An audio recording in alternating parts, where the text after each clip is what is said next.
আমরা জীবন ধারণ করে আছি, যিনি হায়াত, মাউত, রিজক, দৌলতের মালিক। আমাদের এই জীবন যার একটি আদেশের প্রতিফলন, আমাদের মৃত্যু তার একটি আদেশের প্রতিফলন। অর্থাৎ আদেশ করা মাত্রই আমাদের জীবন প্রকাশ পায় আল্লাহর হুকুমে। আলহামদুলিল্লাহ। অতঃপর দরুদ পেশ করি আমাদের নবীজির প্রতি, যিনি মানব জীবনের প্রকৃত মূল্য আমাদের সম্মুখে উদ্ঘাটন করে দিয়েছেন। মানব জীবনের কাজে কোনটি আমাদের ইহকাল এবং পরকালের কল্যাণবহ, কোনটি আমাদের ইহকাল এবং পরকালের জন্য ক্ষতিকর, তার সবিস্তার বর্ণনা দিয়ে গিয়েছেন এবং বাস্তব জীবনে তিনি আমল করে আমাদের জন্য আদর্শ রেখে গিয়েছেন। সেই সর্বকালের সর্বশ্রেষ্ঠ মহান নবী মুহাম্মদ ওয়া আলা আলি ইব্রাহিম ইন্নাকা হামিদুম মাজিদ। আল্লাহ রাব্বুল আলামিন একটি সূরা নাযিল করেছেন যার নাম সূরা মুলক, যা তাবারাকাল্লাযী সূরা নামে আমাদের কাছে পরিচিত। এই সূরাটি পাঠ না করে নবীজি বিছানায় যেতেন না। দুইটি সূরা তিনি প্রতিদিন শোয়ার আগে পাঠ করতেন। তার একটি হল সূরা আস-সাজদা আর আরেকটি হচ্ছে সূরা মুলক। এই সূরা মুলক এমন একটি সূরা যা কবরের সাথী। মানব জীবনের পরিসমাপ্তিতে মানুষের সবকিছু থেকে বিচ্ছিন্নতা চলে আসে, সবাই তার কাছ থেকে দূরে সরে যায়। ইচ্ছা করলেও কেউ তার কাছে যেতে পারে না। রাসূলুল্লাহ সাল্লাল্লাহু আলাইহি ওয়াসাল্লাম বলেন, একজন মানুষ মৃত্যুবরণ করার পরে তিনটি জিনিস তার সাথী হয়। একটি হচ্ছে তার সম্পদ, একটি হচ্ছে তার পরিবার পরিজন, আরেকটি হচ্ছে তার আমল। আমরা তো জানি পরিবার পরিজন লোকজন মিলে মানুষকে কবরস্থ করে, দাফন করে, যেমন একটু আগে আমরা করে আসলাম। কবর দেওয়ার জন্য কিছু সম্পদ মানুষ ব্যবহার করে, দা, খন্তা, কুড়াল, রশি ইত্যাদি বিভিন্ন জিনিস মানুষ নিয়ে যায় সেগুলো কাজে লাগায়। সেগুলো মূলত মৃত ব্যক্তির সম্পদ। এগুলো কবরস্থ করার পরে বাড়িতে চলে আসে। তার সম্পদ তার কবরে যায় না, তার পরিবার পরিজন তার কবরে যায় না। শুধু তৃতীয় যে জিনিসটি সেটি তার কবরে সাথী হয়। এই দীর্ঘ সফর, নিঃসঙ্গ সফর, নিঃসীম আধারের সফর, এবং যে সফরে আগে থেকে পুঁজিপাট্টা বানিয়ে না নিয়ে গেলে সে সফর সংকটময় হয়। সেই পৃথিবীর জীবন থেকে বিচ্ছিন্ন এক নবজীবন, যার পথ ঘাট সবকিছু অজানা। সেখানকার প্রাণীদের, সেখানকার ফেরেশতাদের, সেখানকার বিভিন্ন আযাবের, বিভিন্ন ধরনের আল্লাহর তৈরি সৃষ্টি জীবদের সবকিছু সম্পর্কে অজানা, অচেনা। এমন এক জগতে কোনো সাথী নেই, কোনো সঙ্গী নেই। সঙ্গী খুব প্রয়োজন। আমরা সাধারণত কোন দূর সফরে যেমন সঙ্গীর প্রয়োজনীয়তা উপলব্ধি করি, তার চেয়ে বেশি প্রয়োজন মনে হয় যখন আমরা গভীর অন্ধকারে অজানা কোনো পথে ভ্রমণ করি। তাহলে কবরের যে ভ্রমণ, এই যে সফর, এই সফরে সঙ্গীকে, সাথীকে, সে সাথী হচ্ছে আমল। নবী বলেন একজন মৃত ব্যক্তির পিছনে তার সাথে তার 3টি জিনিস গমন করে, কিন্তু 2টি ফিরে আসে, 1টি থেকে যায়। তার আমল ছাড়া তার সম্পদ আদি ঘরে ফিরে আসে, তার সন্তান পরিজন তার ঘরে ফিরে আসে, শুধু তার সঙ্গী হয়ে যায় আমল। সুতরাং বুদ্ধিমান মাত্রই প্রতিটি মানুষকে আমল করতে হবে। আমল মানে কাজ, কিন্তু মূলত এখানে আমরা সংক্ষেপে আমল বললেও হাদিসে কোরআনে আমলে সালিহাত, নেক আমলের কথা বলা হয়েছে। নেক আমল কাকে বলে, এ যেমন কিছু আমরা নিজেরাই বুঝতে পারি, মানে মানুষ হিসাবে ভালো কাজ কোনটা সেটা আমরা নিজেরাও বুঝতে পারি। আবার কিছু ভালো কাজ এমন আছে যেগুলো আমরা নিজেরা স্বাভাবিকভাবে বুঝতে পারি না।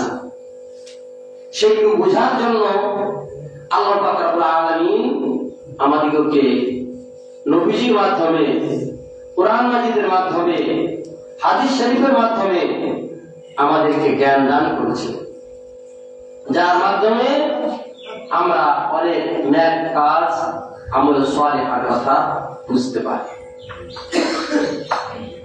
তাই আমলে সালিহাত বা নেক কাজ এগুলো বুঝে করাটা প্রত্যেকটা বুদ্ধিমান মানুষের কাজ। কেননা আমরা যে জগতে চলে যাব, সেই জগতে আমাদের কোনো সঙ্গী নাই, সাথী নাই, নেক আমল ছাড়া। এই নেক আমলগুলোর মধ্যে কবরের একটা সাথী হিসাবে, সঙ্গী হিসাবে আমাদেরকে পরিচয় করিয়ে দেওয়া হয়েছে, যার নাম সূরা মুলক। তাবারাকাল্লাযী বিয়াদিহিল মুলক। তাকে কি চিনেন? তার সাথে পরিচয় আছে? তার সাথে উঠা বসা করেন? তার সাথে কোলাকুলি হয়? তার সাথে মোলাকাত হয়? রাত্রির গভীর নিভৃতে যখন আরাম করেন, বিশ্রাম করেন, তাকে কি বুকে টেনে নেন? তাকে কি কাছে নেন? যদি না নেন তাহলে আপনি একাকী, নিঃসঙ্গ চলছেন এবং একটা অনিশ্চিত গন্তব্যের পথে যাচ্ছেন, যে আপনি আপনার কবরের সাথী, বন্ধু, তাকে আপনি কাছে নেন। তাহলে প্রতিটি লোকের সূরা মুলক পড়তে হবে, জীবনে না, বৎসরে না, প্রতিদিন। নবীজি ঘুমোতে যাওয়ার আগে এই সূরা পাঠ করতেন। এই সূরাটি আমাদের যে ওজিফা বা জিকির, প্রতিদিনের জিকিরের অন্তর্ভুক্ত। এটা সেজদার দোয়াগুলো যেমন আমরা পড়ি, রুকুর দোয়াগুলো যেমন পড়ি, সূরা মুলকটা তেমনি আমাদের পড়া কর্তব্য। এটা তো আমাদের আরো বেশি প্রয়োজন যে আমাদের দুঃখের দিনে, আমাদের সবচেয়ে বিপদের দিনে আমাদের সাথী হবে সূরা মুলক। সূরা মুলক থেকে আমি তেলাওয়াত করেছি। আজকে আপনাদেরকে সূরা মুলকের গুরুত্ব সম্পর্কে কথা বলছি। আপনারা যেন প্রত্যেককে সূরা মুলক মুখস্থ করেন। যারা মুখস্থ করতে পারছেন না উপস্থিত, তারা অভ্যাসে পরিণত করেন যে আমরা যেন নিয়মিত সূরা মুলকটি দেখে দেখে পড়ে তারপরে রাত্রে বিছানায় যাই। আর যারা দেখে পড়া এখন শিখেননি, আমি তো আপনাদের কাছে আহ্বান করেছি যে রমজানের আগে সবাই শিখবেন, শিখে নেবেন। কিন্তু শিখার আগ পর্যন্ত যদি কাউকে দিয়ে কানে শুনে সে পড়বে, আপনি শুনে নিতে পারেন, তা হতে পারে। অন্তত না পারলে আমাদের যে গ্যাজেট আছে, মোবাইল আছে, মোবাইলে হলেও শুনতে থাকবেন। সূরা মুলক শুনে শুনে তারপরে ঘুমাবেন। সূরা মুলক না পড়ে নবীজি বিছানায় যেতেন না, হাদিসে উল্লেখ করা আছে। তাহলে তিনি এই জিনিসটিকে কত বেশি গুরুত্ব আরোপ করতেন, অথচ তার তো কবরে সঙ্গীর অভাব হওয়ার কথা নয়। তার যে মর্যাদা আল্লাহ পাক রব্বুল আলামিন নিকেটে আল্লাহ পাক তাকে ক্ষমা করে দিয়েছেন, তিনি নবী এবং রাসূল, তার মর্যাদা বলে শেষ করবার নয়। তারপরও তিনি প্রতি রাতেই সূরা মুলক তেলাওয়াত করতেন। উম্মতকে তিনি শিক্ষা দিয়ে গেছেন যে উম্মত যেন প্রতি রাতেই অন্তত শোয়ার সময় সূরা মুলক তাবারাকাল্লাযী বিয়াদিল মুলক তেলাওয়াত করে। এটা কবর আযাব থেকে রক্ষাকারী, কবরের বন্ধু। আর প্রতি শব্দে শব্দে অক্ষর অক্ষর যে সওয়াব তা রয়েছে। আর যাদের এর অর্থ বোঝার অন্তত বাংলায় পড়ে নেওয়ার মতো যাদের সুযোগ আছে, তারা বাংলায় পড়ে দেখবেন। এই সূরাতে আল্লাহ রাব্বুল আলামিন বহু গুরুত্বপূর্ণ বিষয় আলোচনা করেছেন। যেমন এর প্রথম পৃষ্ঠা শেষাংশে আল্লাহ রাব্বুল আলামিন বলছেন,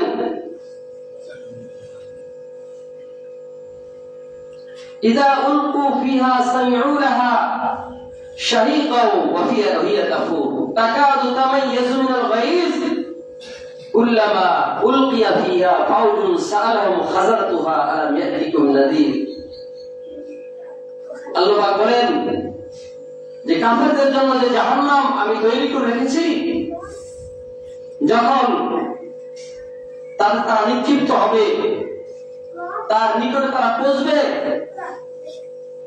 তখন তারা জাহান্নামের ভয়ঙ্কর গর্জন শুনতে পাবে। তাকাদু তামাইয়াজু মিনাল গাইজ, আল্লাহ নিজে বলেন জাহান্নাম যেন রাগে ফেটে পড়তে চায়। সুবহানাল্লাহ। জাহান্নাম তার মধ্যে এমন তেজ, এমন রাগ, এমন গুসা, আযাব দেওয়া, আক্রমণের এমন ভয়ঙ্কর রূপ, আল্লাহ বলেন তাকাদু তামাইয়াজু মিনাল গাইজ, যেন জাহান্নাম গুসায় ফেটে পড়বে, রাগে ফেটে পড়বে। সেই জাহান্নাম উদ্বেগে আছে। সূরা নাবার মধ্যে আল্লাহ পাক রব্বুল আলামিন বলেন জাহান্নাম উদ্বেগে বসে আছে, আক্রমণ করার জন্য, ধরে নেওয়ার জন্য। মানুষ যেমন ঘাপটি মেরে বসে থাকে তার শত্রুকে ধরার জন্য, জাহান্নাম এরকম ঘাপটি মেরে বসে আছে ওই দুরাচারী কাফের, মুশরিক এবং পাপাচারী মুসলিমদেরকে আক্রমণ করার জন্য। জাহান্নাম উদ্বেগে আছে।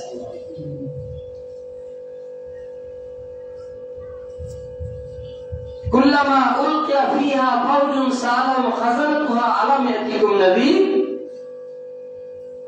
যখনই কোন সম্প্রদায়কে, কোন গোষ্ঠীকে সেখানে ফেলা হবে, তখন জিজ্ঞাসা করা হবে তোমাদের কাছে কোন সতর্ককারী আসেনি?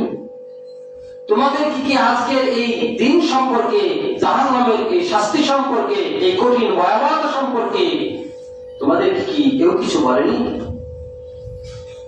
ক্বালু বালা ক্বাদ জাআনা নাযীর, তারা বলবে অবশ্যই আমাদের নিকটে সতর্ককারীরা, আম্বিয়া কেরামরা এসেছিল। পরবর্তী উলামায়ে কেরাম যারা নবীদের ওয়ারিস, তারা সতর্ক করেছেন, কিন্তু ফাকাযযাবনা ওয়া কুলনা মা নাযালাল্লাহু মিন শাই, আমরা তাদেরকে মিথ্যা প্রতিপাদন করেছিলাম, বলেছিলাম আরে ধুর হুয়া কথা, এগুলো হুদায়টা বানায় কয়। ওয়া কুলনা মা নাযালাল্লাহু মিন শাই, আমরা বলেছিলাম আল্লাহ পাক রব্বুল আলামিন কোনো কিছুই নাযিল করেন নাই। আল্লাহ পাক রব্বুল আলামিন এই যে কুরআন মাজিদ নাযিল করেছেন, আম্বিয়া কেরামকে প্রেরণ করেছেন, এগুলোকে তারা অস্বীকার করেছিল। পরবর্তী পৃষ্ঠাতে আল্লাহ পাক বলেন ফাআতারাফু বিযামবিহিম ফাসুক্কাল লিআসহাবিস সাঈর, তারা তাদের অপকর্মের কথা, তারা তাদের পাপাচারিতার কথা সেদিন স্বীকার করবে। বাস্তবিক এটাই হয়েছিল। আমরা সব জেনেছিলাম, শুনেছিলাম, দেখেছিলাম, কিন্তু বিশ্বাস করিনি, আমরা মানিনি। সুতরাং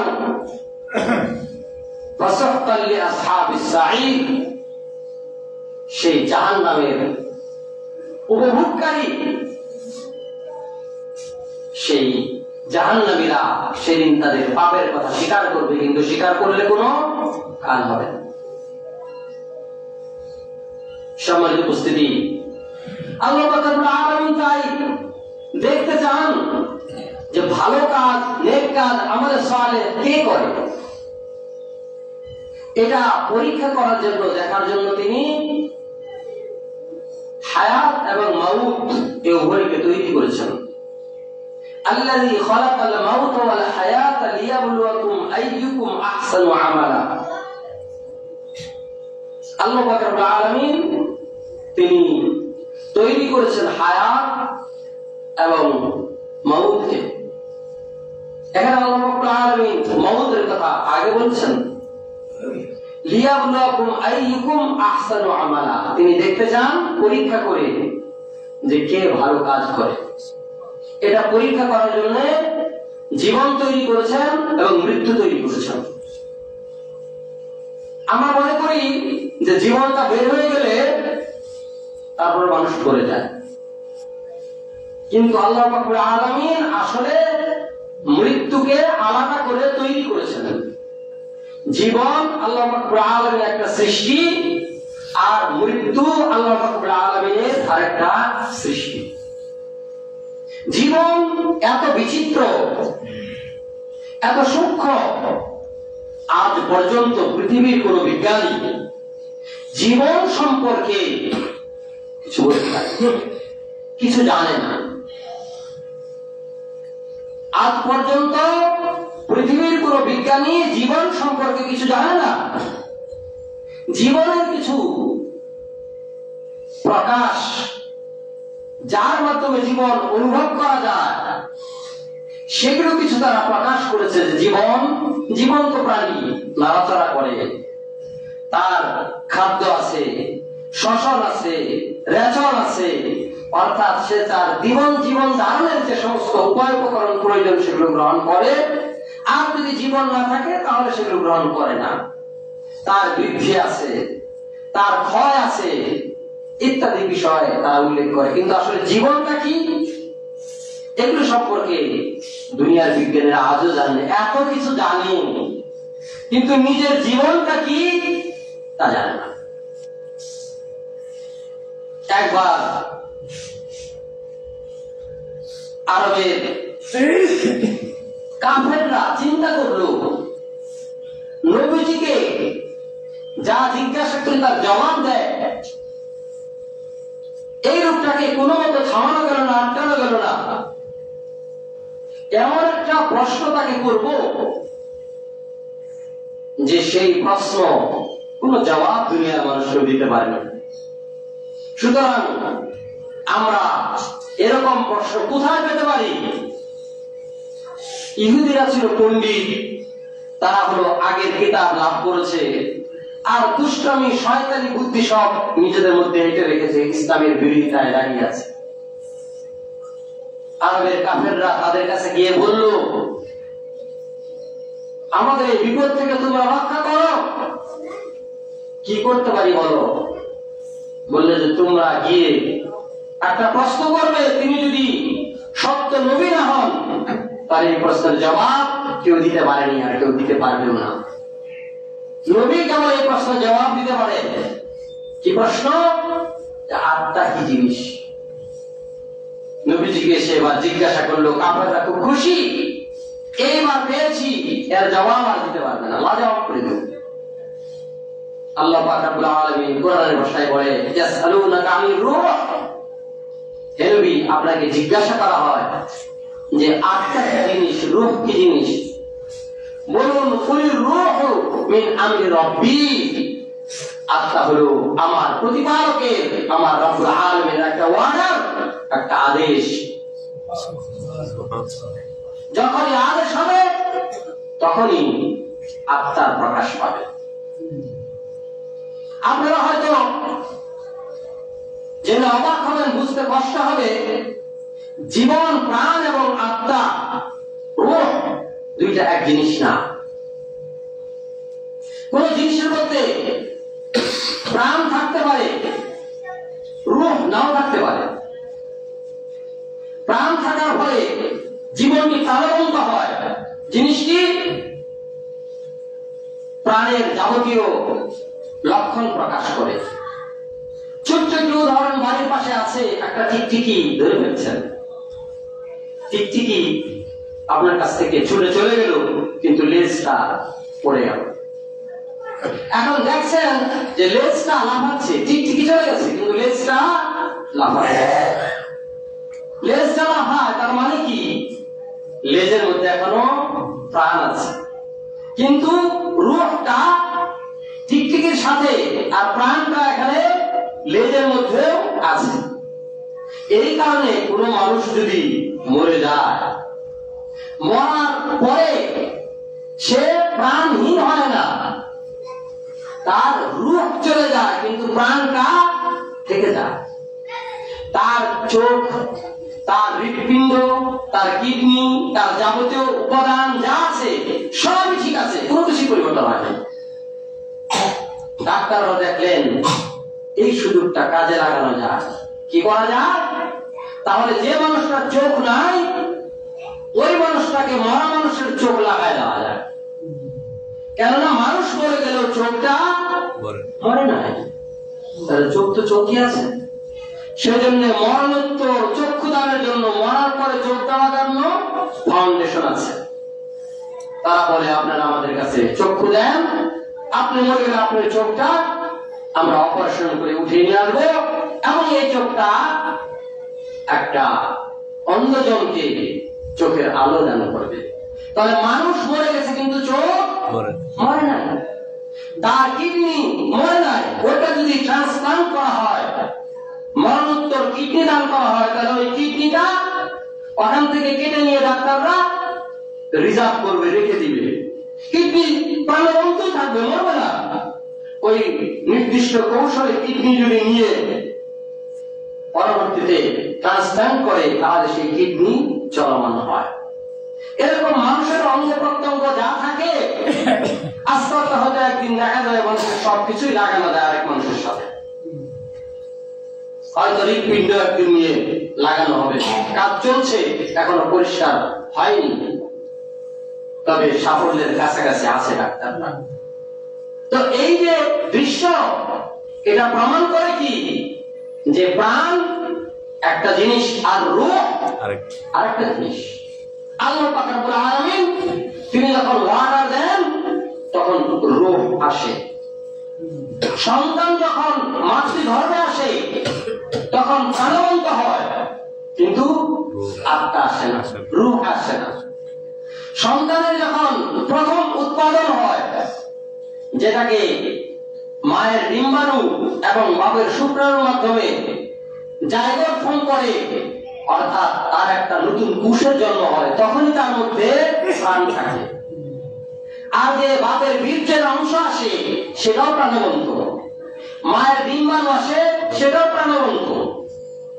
আর যদি এই দুই প্রাণবন্ত একত্রিত হয়ে নতুন প্রাণের সৃষ্টি না করে, তাহলে এগুলো নিঃশেষ হয়ে যায়। যেমন মেয়েদের মিন্সের মাধ্যমে তাদের ডিম্বাণু নিষ্ক্রান্ত হয়, যার শরীর থেকে বের হয়ে পড়ে, তার একটা প্রাণবন্ত অংশ পুরুষের শুক্রাণুর সাথে মিলিত হয়ে নতুন একটা প্রাণের সূচনা ঘটে, ভীষণ হয়, বিভক্ত হয়ে আস্তে আস্তে কোষ বিভাজনের কাজ শুরু হয়ে যায়। কিন্তু এই সন্তান মায়ের পেটে বাড়তে থাকে, কিন্তু জীবন আসে না। 40 দিন 40 দিন 40 দিন 40 দিন, প্রতি 40 দিনে তার মধ্যে পরিবর্তন আসতে থাকে, তার গঠন চলতে থাকে। এরপরে যখন 40 দিন অতিক্রম হয়, তখন একজন ফেরেশতা আল্লাহ পাকের পক্ষ থেকে আগমন করে, অথচ এর মধ্যে সন্তান মায়ের পেটে অনেক বড় হয়ে গেছে। সন্তানের কাছে ফেরেশতা এসে আল্লাহর অনুমতি প্রার্থনা করে যে এর মধ্যে কি রূহ ফুঁকে দেওয়া হবে, নাকি এটা গোশতের টুকরা হিসেবে পৃথিবীতে আবর্ষণ হয়ে চলে যাবে। আল্লাহ পাক রব্বুল আলামিন যখন তাকে অনুমতি দেন, তখন তার নাকের ভিতর দিয়ে আত্মা ফুৎকার দেওয়া হয়, অর্থাৎ তার নাক তৈরি হয়ে গেছে, কিন্তু রূহ ভিতরে এখনো প্রবেশ করেনি। তখন ফেরেশতা আল্লাহর আদেশে, আল্লাহর সেই ওয়ার্ডার হুকুম, রূহকে তার নাকের ভিতরে দিয়ে ফুৎকার করে ভিতরে ঢুকিয়ে দেন। যখনই তার ভিতরে রূহ ঢুকিয়ে দেওয়া হয়, তখন হৃৎপিণ্ডের স্পন্দন শুরু হয়ে যায়। ডাক্তাররা তখন মায়ের পেটের উপর দিয়ে স্টেথোস্কোপ ধরে কানের মধ্যে বাচ্চার ধুক ধুক ধুক ধুক হৃৎপিণ্ডের আওয়াজ শুনতে পাওয়া যায়। সুবহানাল্লাহ। ফেরেশতা জিজ্ঞাসা করে, এই সন্তান কি সৌভাগ্যবান হবে না দুর্ভাগা হবে? তাকদীরের বিষয়টি তার কাছে সেটআপ করে দেওয়া হয়, লিপিবদ্ধ করে দেওয়া হয় যে এই লোকটা কেমন হবে, তার তাকদীর তার সাথে নির্দিষ্ট হয়ে যায়। এইভাবে আল্লাহ পাক রব্বুল আলামিন একটা প্রাণকে একটি জীবনে, একটি রূহে রূপদান করেন। আল্লাহর আদেশে আমাদের মধ্যে রূহ আগমন করে, এটা আল্লাহর ওয়ার্ডার। আল্লাহর পক্ষ থেকে আল্লাহর একটা সৃষ্টি আমাদের কাছে আসে, অথচ একটা সৃষ্টি আল্লাহ, সেটা আমাদের কাছে আসলো, কিন্তু এই সৃষ্টি এখন পর্যন্ত কোনো বৈজ্ঞানিক, কোনো ডাক্তার খুঁজে দেখতে পারেনি। জিবরাইল আলাইহিস সালামকে নবীজি জিজ্ঞাসা করলেন, জিবরাইল, আজরাইল আলাইহিস সালামকে নবীজি জিজ্ঞাসা করলেন, আজরাইল, তুমি কি আত্মা দেখেছো? বলেন, না, আমি আত্মা দেখিনি। তাহলে তুমি কি করে বুঝো যে তোমার কাছে আত্মা আসছে? আজরাইল বলেন, যখন আত্মা আমার কাছে চলে আসে, তখন আমি অনুভব করি যে হ্যাঁ, একটা ওয়েট, একটা ওজন আমার হাতে পৌঁছে গেছে। আমি তখন সেটাকে নিয়ে পৌঁছে দিই আল্লাহর নিকটে। আল্লাহ যেখানে দিতে বলবে এলিয়ে দিলে এলিয়েন, সিজিয়ে দিলে সিজিন। আজরাইল আত্মাকে ডাক দেন, আত্মা বের হয়ে আসে আজরাইলের নিকটে। তাহলে আত্মার একটা সরব উপস্থিতি আছে। এই আত্মা বা রূহ আল্লাহ পাক রব্বুল আলামিন সর্বপ্রথম মানব রূহগুলোকে তৈরি করেছিলেন আদম আলাইহিস সালামের পিঠে হাত দিয়ে। সেখান থেকে পৃথিবীর সকল রূহকে বের করে এনেছিলেন। এরপরে জিজ্ঞাসা করেছিলেন, আলাস্তু বিরাব্বিকুম, আমি কি তোমাদের প্রভু নই? আমি কি তোমাদেরকে তৈরি করে, লালন পালন করে, বড় করে, খাওয়া দাওয়া করে, পেলে পুষে তোমাদেরকে উন্নত আমি কি করি না? আমারই রুবিয়াতকে স্বীকার করে আমারই ইবাদত করা কি তোমাদের দায়িত্ব নয়? তখন সকল রূহ এক বাক্যে বলেছিল, বালা, হ্যাঁ অবশ্যই, আপনি যা বলেন আমরা তাই মানি। কিন্তু দুনিয়াতে এসে আমরা হয়ে গেলাম এক একজন এক এক রকম, যা যা ইচ্ছা তা করতে চেষ্টা করলাম। কিন্তু এই রূহ যা আল্লাহ আমাদেরকে দান করলেন, কোনদিন খেয়াল করলাম না যে আমাদের মধ্যে থেকে কিন্তু এই রূহ আলাদা হয়ে যাবে। আমাদের প্রাণ পিঞ্জর পড়ে থাকবে, কিন্তু আমাদের রূহ আমাদের থেকে বের হয়ে চলে যাবে, আল্লাহ নিয়ে নেবে। আল্লাহর ওয়াদা হবে, সাথে সাথে চলে যাবে, কেউ আটকে রাখতে পারবে না। আল্লাহ বলেন, এই যে আত্মা জীবন তোমাদেরকে দান করেছি, এটা তোমাদেরকে পরীক্ষা দেওয়ার জন্য যে তোমরা কে আল্লাহর প্রতি বিশ্বাস রেখে, কে জীবন অবস্থায়, বেঁচে থাকা অবস্থায় ভালো কাজ করো। মরে গেলে আর ভালো কাজ করতে হবে না। সেখানে হলো কর্মের ভর পাওয়ার দিন, ওইখানে আমাদের আর ন্যাক আমল করার দিন না। তবে ন্যাক আমল করবে মুমিনরা, কবরে গিয়ে ন্যাক আমল করবে, হাসরে ন্যাক আমল করবে, জান্নাতের মধ্যে ন্যাক আমল করবে। কারণ এই মানুষগুলো এমন ছিল, ন্যাক আমল তাদের রক্তের সাথে মিশে গেছে। এই মানুষগুলো যখন ঘুমের মধ্যে ছিল, যখন ঘুমের মধ্যে কোন দুঃস্বপ্ন দেখেছে, জাগনা পাওয়ার সাথে সাথে অথবা ঘুমের মধ্যেই আল্লাহর নাম জপতে শুরু করেছে। ঘুমের মধ্যে দুঃস্বপ্ন দেখছে, আল্লাহ শাইতানির রাজিম, সে বলে যাচ্ছে, ঘুমের মধ্যেই বলতেছে। তখন সে জাগনা পায়নি,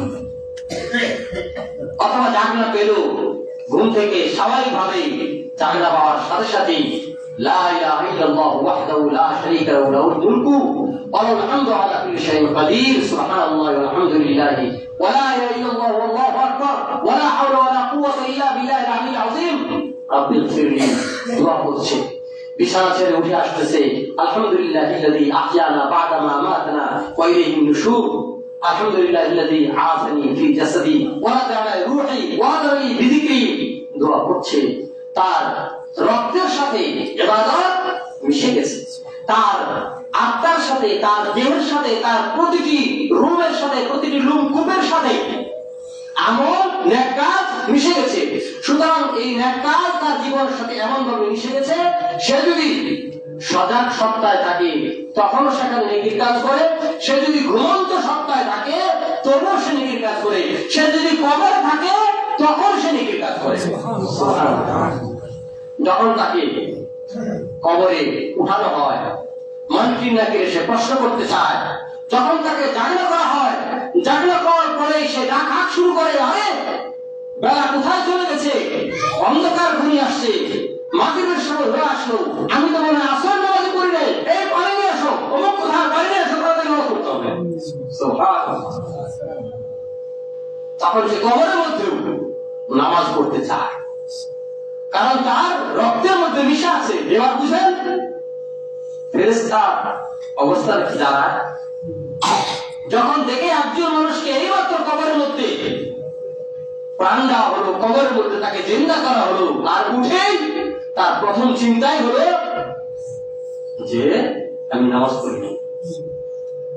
এরকম যারা নামাজি মানুষ, যদি এমন হয় যে তাদের ঘুম থেকে জাগনা হয়েছে, হয়তো আল্লাহ না করুন ফর্সা হয়ে গেছে, আমরা যেটা জামালপুরের ভাষায় বলি ধুসমুস করে উঠে তার অস্থিরতা হারে করেছে, নামাজটা আমার বহুত হয়ে গেল, তারা না জানি তার কি ক্ষতি হয়ে গেছে, সে সবচেয়ে অস্থির হয়ে পড়ে দ্রুত নামাজটা আদায় করার জন্য। এ হলো মুমিনের লক্ষণ। আমল নেক কাজ তার সাথে এইভাবে উতপ্রোত জড়িত হয়ে গেছে, তখন সেই কবরের মধ্যে সে নেক কাজ করতে চায়। ফেরেশতারা বলে, তুমি তো আর পৃথিবীতে নেই, আজকে তোমার সেই আমলের ডিউটি নেই, তুমি কবরে চলে আসছো, আমরা আল্লাহর ফেরেশতা তোমার কাছে আছি। সুবহানাল্লাহ। এবার তাকে প্রশ্ন করা হয়, বলো তোমার রব কা, তোমার রব কে? জবাব দেয়, রব্বি আল্লাহ, আল্লাহ পাক আমার রব। আমা দীনুকা, তোমার জীবন বিধানটা কি, তুমি কি পদ্ধতিতে জীবন ধারণ করেছো? দ্বীন আল ইসলাম, আমার দ্বীন হলো ইসলাম, আমি সেই পদ্ধতিতে জীবন ধারণ করেছি। ওমান হাযার রাজুল আল্লাযী বু'িসা ফীহি, ওই লোকটাকে চিনো? দেখো তো, যাকে প্রেরণ করা হচ্ছে তোমাদের কাছে, তুমি কি তাকে চিনো? দেখেই চিনে ফেলবে, উনি তো আমার নবী মুহাম্মদুর রাসূলুল্লাহ সাল্লাল্লাহু আলাইহি ওয়াসাল্লাম। আমি তারই মতো করে নামাজ পড়েছি, তারই মতো করে জীবন ধারণ করেছি, তারই মতো করে কাপড় পরেছি, তারই মতো করে চুল রেখেছি, তারই মতো করে দাড়ি রেখেছি, তারই মতো করে খাওয়া দাওয়া করেছি, তারই মতো করে উঠে বসা করেছি, তার পদাঙ্ক অনুসরণ করার জন্য আমার জীবন শুষ্ক করেছি, আমি তার মতো চরিত্র গঠন করার জন্য সারা জীবন কাজ করেছি। তাকে চিনবো না? তিনি তো আমার নবী মুহাম্মদুর রাসূলুল্লাহ সাল্লাল্লাহু আলাইহি ওয়াসাল্লাম। আল্লাহ পাক রব্বুল আলামিন ডাক দিবেন, যে ফেরেশতা তুমি তাকে আর বিরক্ত করো না, তার জন্য জান্নাতের সাথে একটা পথ তৈরি করে দাও, তাকে জান্নাতের পোশাক পরিয়ে দাও, আর তাকে সেই আনন্দ নিদ্রায় সুখ শান্তিতে শক্তিতে তাকে শুইয়ে দাও, যেমন নববধূ বুকে নিয়ে একজন যুবক আনন্দে সে তার রাত অতিক্রম করে, মুনকা নওমাতুল উরুশ, সেই বাসর রাত্রির মতো, মিলন রাত্রির মতো সে যেন একদম নিজে নিশ্চিন্তে আরামে ঘুমিয়ে যায়, তুমি তার জন্য সেই বন্দোবস্ত করে দাও। সুবহানাল্লাহ। সুতরাং এ হলো মুমিনের কবরের অবস্থা। তাহলে মুমিনের যে অবস্থাটা, তার যে চরিত্র, চেহারা, কাজ কর্ম যে গঠিত হয়, দিন যে তার সাথে চলে, ইসলাম ইসলাম তার রক্তে মজ্জাতে মিশে যায়। সুতরাং আমরা কোন ধরনের মুমিন হচ্ছি, কবরের কতটুকু সম্বল জোগাড় করেছি, আমল আমাদের সাথে কতটুকু রক্তে মিশে আছে, বিষয়গুলো মূল্যায়ন করার জন্য চেষ্টা করতে হবে। আর তারই প্রশিক্ষণ আমাদের সামনে নিয়ে আসছে রমজানের মুবারক, যেখানে হারাম বিষয় তো দূরে থাক, হালাল বিষয়কে আল্লাহ রাব্বুল আলামিন নিষেধাজ্ঞা দিয়েছেন, তা থেকেই মুমিন বিরত হয়ে যাবে। বাড়িতে উপাদেয় খাদ্য আছে, খাদ্য খাবে না, আল্লাহ নিষেধ করছেন। বাড়িতে সুপানীয় ফ্রিজে সুমিষ্ট শরবত, ঠান্ডা শীতলকারী শরবত আছে, সে খাবে না, অথচ তার জন্য তা হালাল। বাড়িতে তার প্রিয়তম স্ত্রী আছে, তার সঙ্গ দিবে না, অথচ সে তার জন্য হালাল।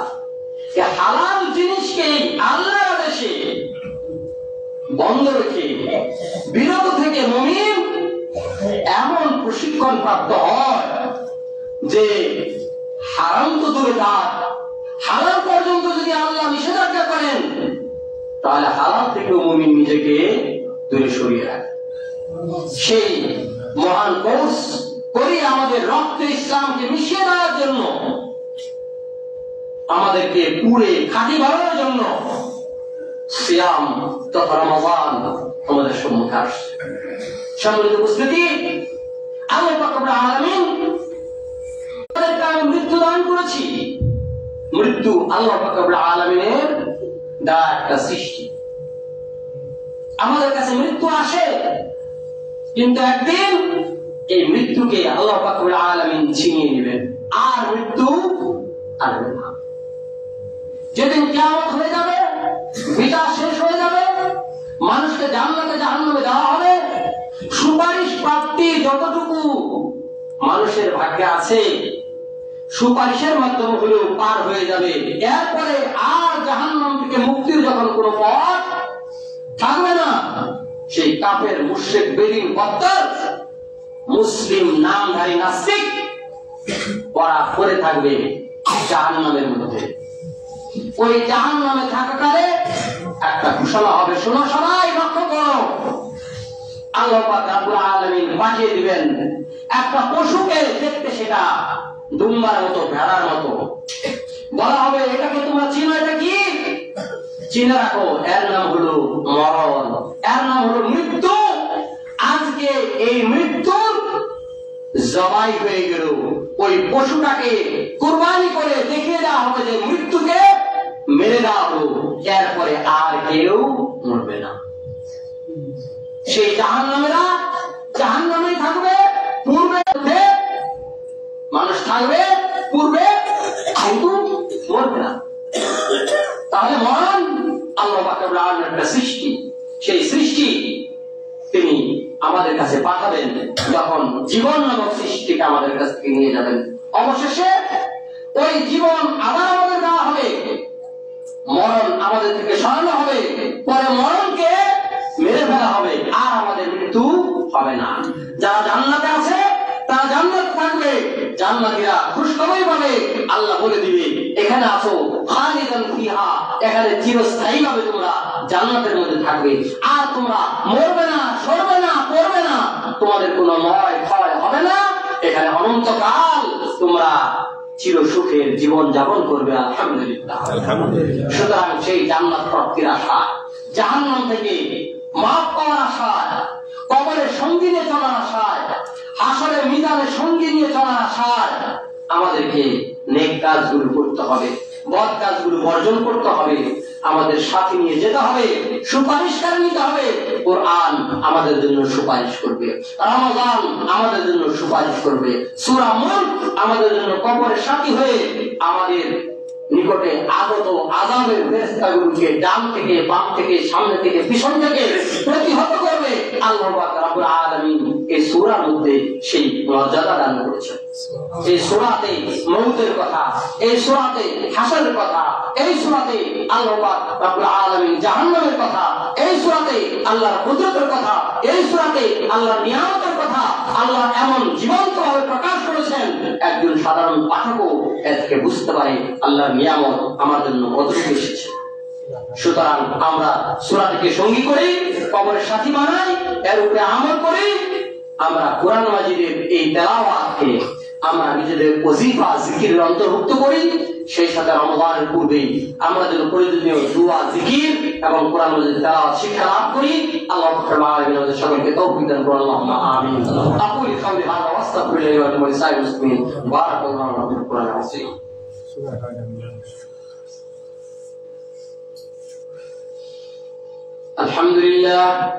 الحمد لله كفى وسلام على عباده الذين اصطفى.